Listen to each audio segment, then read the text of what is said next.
Hello and welcome back to Gapeys Garden. Today we're going to be doing some seed saving. So I've been getting asked a lot of questions this year on what the best way to save tomato seeds is, and surprisingly I haven't done a video on this yet. So I thought now would be a perfect time. So a lot of people's tomatoes are already done, but hopefully you still have a few and are able to save some tomato seeds. Today we're going to be saving seeds for these midnight pear cherry tomatoes.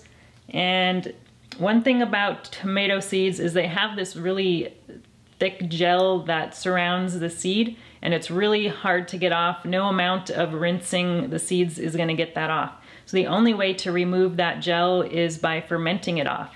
You could leave that gel on and just let it dry on a paper towel, and that works fine if you're going to be growing those seeds next year. But if you're looking to store the seeds for a longer period of time, 2, 3, or even up to 10 years, you really need to get that gel off. And with the gel on, they really stick to paper towels and it's hard to remove. So I always ferment my tomato seeds, and it only takes about 3 days, and then just rinse them off and you're good to go. So let's get started.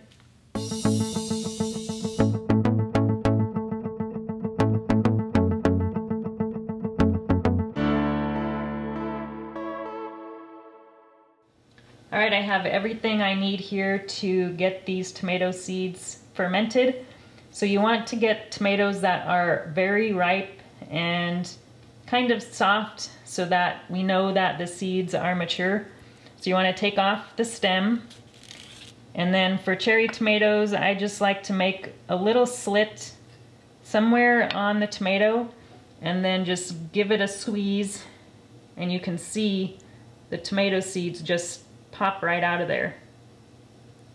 So we've got a whole bunch of tomato seeds there.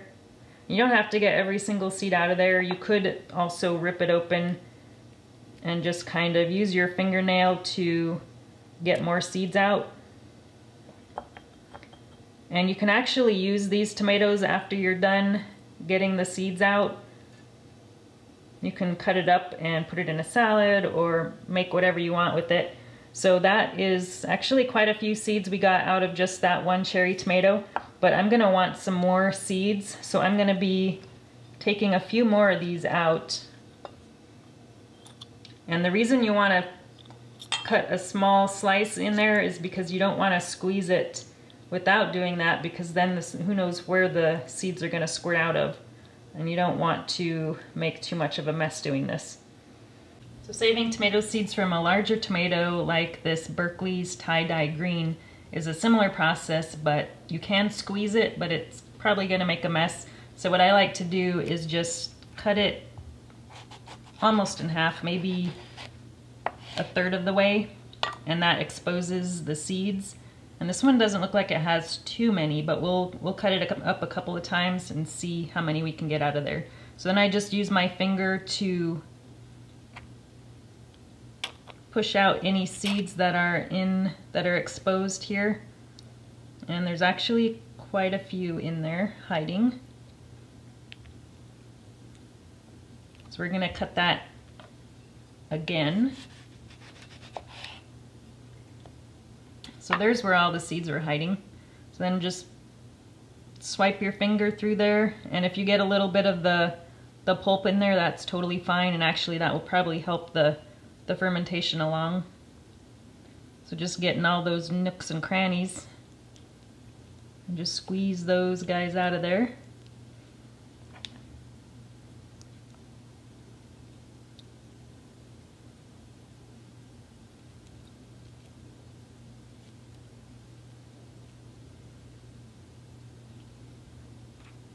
And these are still in pretty good shape, so you can actually still use those tomatoes for something.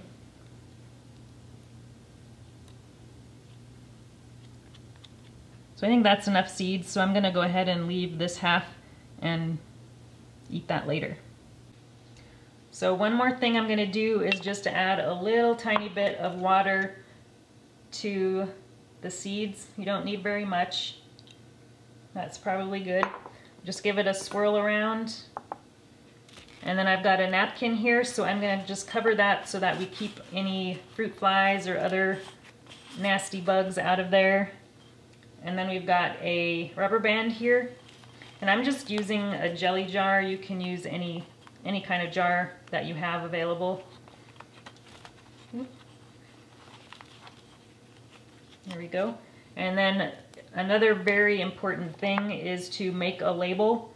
So I've got the name of the tomato on here, Midnight Pear. And one more thing that's really important to add to the label is the date. So today is 10/16. So that's important because you need to know, you need to keep track of when you started this, because if you let it go too long, the seeds will start sprouting.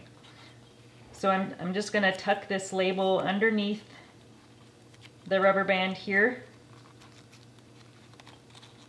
so that we know what's in this jar. So I'm gonna go ahead and set this over into my fermentation station, and then I'll be checking on this every day, just kind of give it a little swirl, and we'll check back and see how it's doing.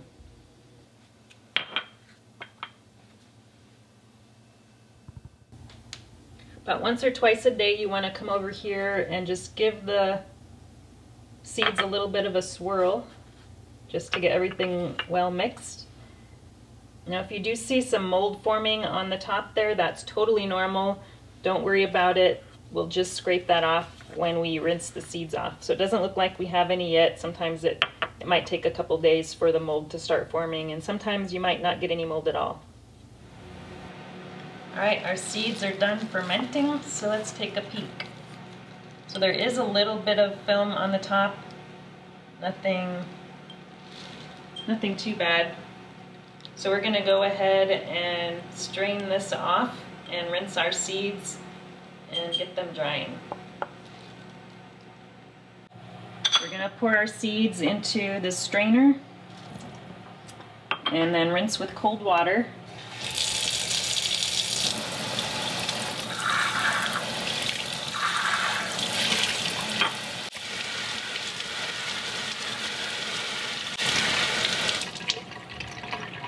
I usually just leave them in the strainer and then set this on a paper towel and let them dry in the strainer.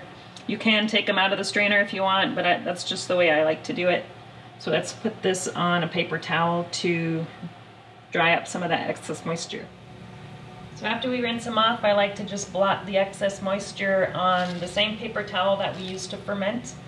And then I'll just let it sit for a few days to dry just enough that I can separate the seeds easily and transfer them to another paper towel, or you can put them on a paper plate. And don't forget our label. I usually just set the label inside the colander, and it will take a couple weeks for these to fully completely dry, so I don't put them away for storage until at least a couple of weeks.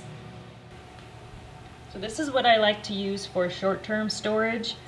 These are like little Jello shot cups. You can get these on Amazon, and I like to put them in here for usually about a month or so. You don't have to go that long, but I just want to be very, very sure they're dry, and I'm just kind of lazy, so I usually pick a day sometime in October or November and get these all packaged up. And I like to do the final storage in these plastic Ziploc baggies. So the cups and these baggies I get from Amazon, so I'll put a link below to my Amazon store and you can check that out.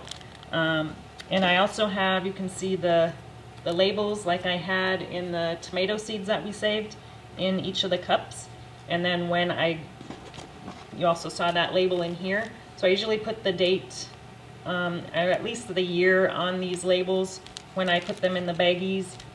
For the final storage, once I get them in the baggies, I like to put them in ammo cans for my final storage. But you can use any kind of container as long as it's in the dark. It's really important that you keep them out of light. So here are all my ammo cans, and I like to decorate my cans with stickers, preferably showing what is inside. So this one has some flowers on it.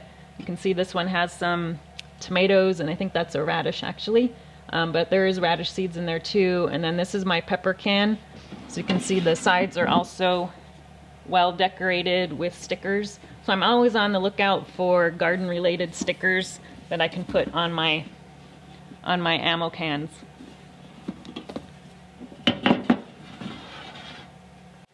So that is how I save tomato seeds. If you have any questions, feel free to leave a comment below and I will answer that. Thanks for watching, and we'll talk to you again soon. If you enjoyed this video, please like and subscribe. You can also find me on Instagram, Twitter, and Facebook.